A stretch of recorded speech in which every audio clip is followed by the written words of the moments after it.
Nè ba đây. Cho po ba đây con ơi. Cung hằng là xiêm. Tại tôn nó vẫn mình sửa liệu ảo. Ok.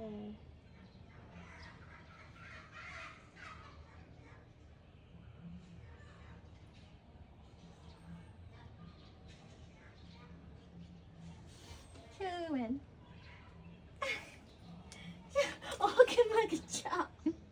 Cái này ba mà. Ôi nè. Chú đạt rồi. Chứ mà mình. Em xà, chú đạt. Chám sao về phần lạ của Em xà. xà mà. Chú đạt con. Chú đây này kìa. Ôi. Chú đợi bầu. Có chám. Ôi, chú tê. Chú đây dây. Chú đi dây mày. Là sao chú đây dây? Được chú đây ai à? Chú đây vì sao à? Chú đi xả. Hay chú đây này cái tiền? Ui, xăm tê đôi dây. Ôi cái mà cái chọc. Mạch con mạch. Mình được làm thôi sao? Chú đạt. Là sao chú đạt? Chú đây ai? Đôi dây. Chú đôi dây. Mừng bà bỏ tí mất.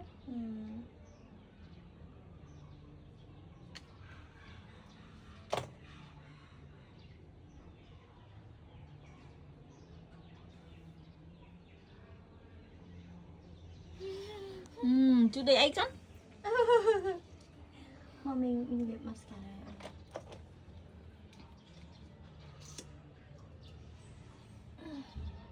Mua cho khổng.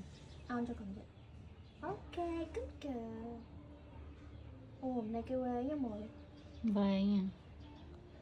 Hay thùng thùng á. View khẽ ha. Cắt tới vi hơi tật thùng.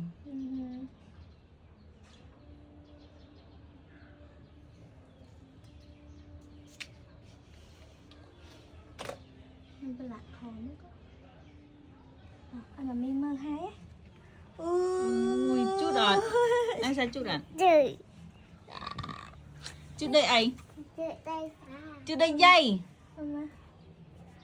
Mơ mi mơ nè. Mơ thì chết ipơ mà chú đạt. Chú đây ipơ à.